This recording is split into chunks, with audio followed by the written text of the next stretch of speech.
ile dertlenebilen, halkın değerlerini bilen insanların çıkarılması lazım. Bu noktada böyle gidip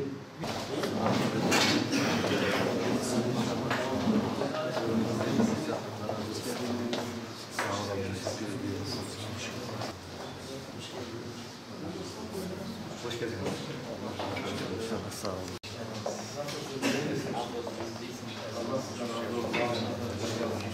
Hüdapar Genel Başkan Yardımcısı. Bu dönemde de Gaziantep birinci sıra milletvekili adayı. Allah-u Teala bu seçimi hepimizin hakkında hayırlı vesile etsin. Bismillahirrahmanirrahim. Bismillahirrahmanirrahim. Asra yemin olsun ki insanlar hüsrandadır. Yalnızca iman eden ve salih amel işleyenler müstesna. Onlar ki hakkı ve sabrı tavsiye ederler. Allah'ın selamı, rahmeti ve bereketi hakkı ve sabrı tavsiye edenlerin üzerine olsun. Başkanım hoş geldiniz, sefalar getirdiniz. Biz neticede hak için bir çakıl taşı bile olsa, kim onu bir taş üzerine koyar da bir şey katarsa, bunu bilsin ki mutlaka dualarımız onunla beraberdir. Aynı yolun yolcusu olduğumuzu söylüyor. Elimizden gelen katkıyı da inşallah vermeye çalışıyoruz. Nihayetinde biz şuna inanıyoruz. Bu dünya imtihan diyarıdır. Allah-u Teala bütün insanları, aynı şekilde bizleri de bu dünyada bir hayat sınavından geçirmekte. Vallahi biz bu dünyada ne yaparsak neticede öldükten sonra tekrar diriltilecek ve bütün bunlardan hesaba çekileceğiz. Çünkü hayata bakış açımız bana göre buradan başlıyor. Her ne konuşursak, her ne yaparsak, bütün bunların hepsinin merkezine, hatta başlangıç noktasına imtihanı yerleştirirsek, öyle zannediyorum ki asıl derdimizin bu imtihanı kazanmak olduğunu, dolayısıyla söylediklerimizin, yaptıklarımızın buna göre şekil alacağını ve biz istikamet üzere yol alacağımızı düşünüyorum. Allah-u Teala bizleri istikametten ayırmasın. Siyasi alanda da Müslümanların mutlaka yapmaları gereken temel vazifelerin olduğunu, boşlukları doldurma konusunda, yetersizlikleri tamamlama konusunda, yapılması gerektiği halde yapılamayanları yapma konusunda, en azından bu konuda iradeyi ortaya koymak hususunda vazifelerimizin olduğunu düşünerek bu yola girdik. Rabbim bizlere yanlış bir şey yaptırmasın ve söyletmesin. Bizim derdimiz bu. Ben biraz önce Sayın Başkanıma ifade ettim. Girerken etkilendiğim, hoşlandığım ve bizim de temel ilkelerimizden birisi olarak kabul ettiğimiz bir ayet gördüm. Ta'avanu alel birri ve takva ve la ta'avanu alel ismi vel udvan. Rabbimiz Müslümanlara böyle emrediyor.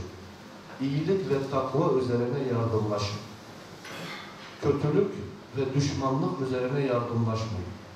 Biz bunu kendimize ilke edinmişiz. Onun için şu anda siyasi parti olarak biz hükümette bulunanların başından aşağıya kadar siyasi partilerde yine öyle yetkililerle konuştuğumuz zaman çok ısrarlı bir şekilde ama bilinçli bir şekilde sürekli vurgulaya geldiğimiz bir şey var. Diyoruz ki bu memlekette biz bunun eksikliğini ve bununla beraber burukluğunu, ezikliğini hissediyoruz. Bu memleket böyle rastgele bir memleket değil. Derin tarihi kökleri olan, büyük bir dünya medeniyeti olan, yıllarca dünyayı idare eden bir memleketin şu anda varisleriyiz.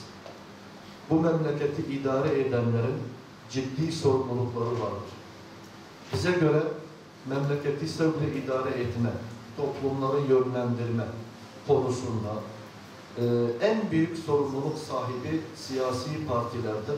Çünkü siyasi partilerin hepsi bize göre nihayetinde memleketi idare etmeye, yönlendirmeye, yönetmeye aday yapılardır. O açıdan onların sahip olması gereken temel vasıflar vardır ki bunları mutlaka bizim dikkate almamız lazım. Şimdi siyasi partilerin bize göre daha kuruluş aşamasında iken kesinlikle bu memlekete hizmet etmek üzere yola çıkmaları gerektiği bilinciyle ilk adımlarını atmaları gerekiyor. Ben oraya gidiyorum. Niye gidiyorum? Makam elde etmek için, mevki elde etmek için veya maddi menfaat elde etmek için değil, mutlaka hizmet etmek niyetiyle oraya gidiyorum. Demek ki benim katacağım artı değerler vardır, yapacağım bir şeyler vardır. Ben o hizmet niyetiyle, o anlayışla oraya gitmek durumundayım. Kendimi öyle görüyorum. Bu birincisi. İkincisi, siyasi partiler madem ki memleketi yönetmeye aday talip yapılandı, kesinlikle bu siyasi partilerin memleketin bütün meselelerini topyekün kendileri için direkt doğrudan muhatap almaları, diğer tabirle söyleyecek olursak memleketin bütün meseleleri siyasi partilerin birinci, öncelikli ve aynı zamanda bütün siyasi partilerin de ortak meselesidir.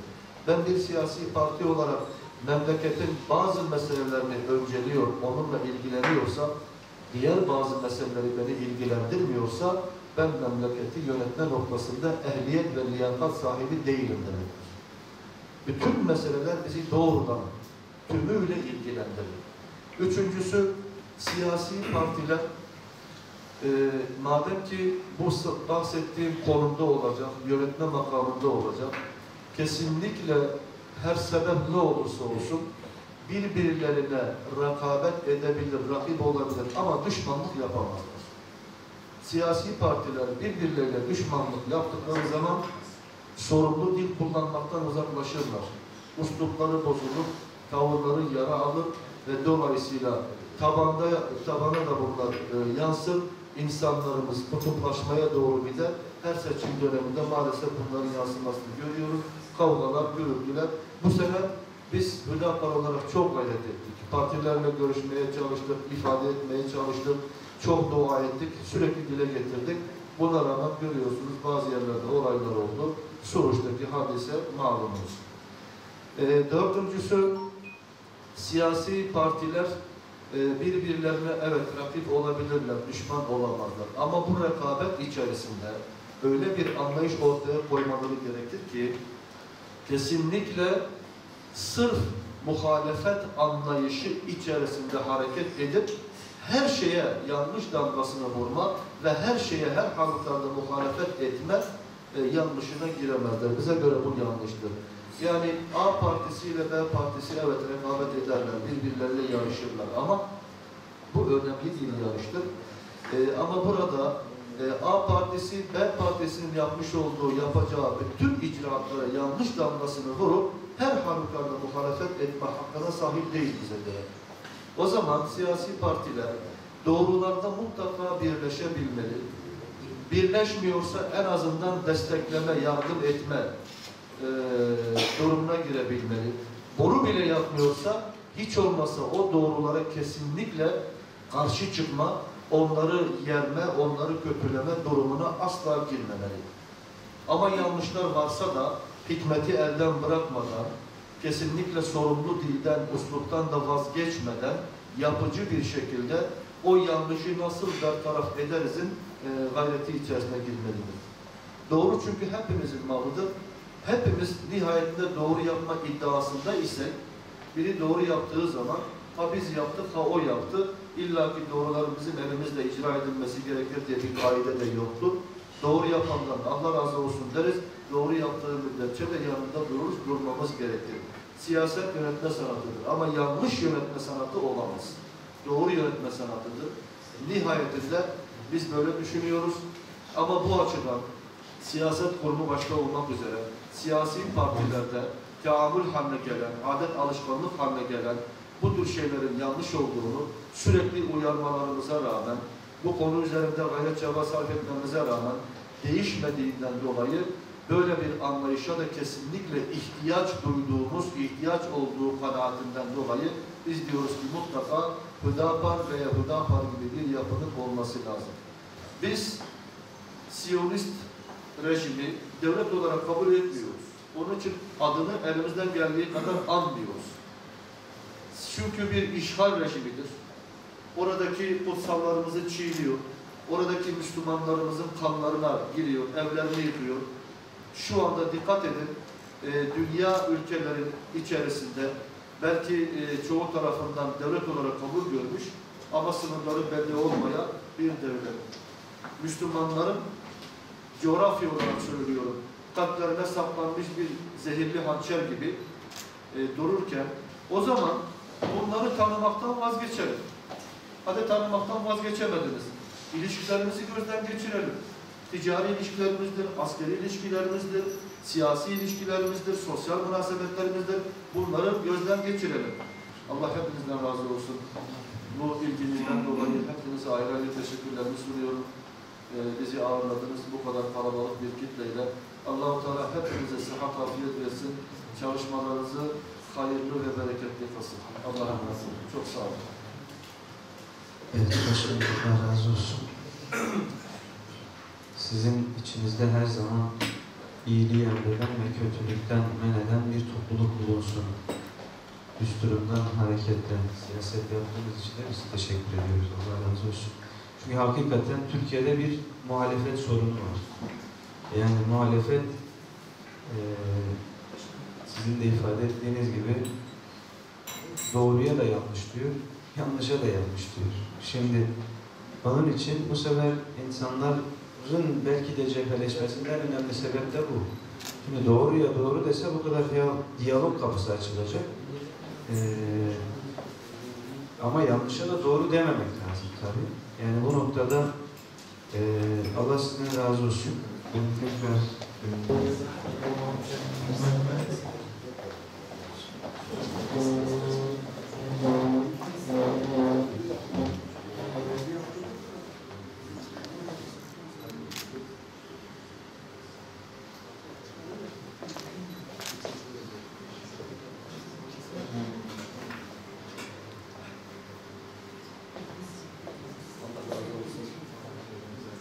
çok duygulandırdınız bizi. Allah sizden razı olsun inşallah. Başkanımız şahsında hepinize ayrı teşekkürlerimi sunuyoruz. Allah razı olsun. Tekrar hepinize sağlık, sıhhat, afiyet versin. İşlerinize hayır ve bereket ihsan etsin inşallah.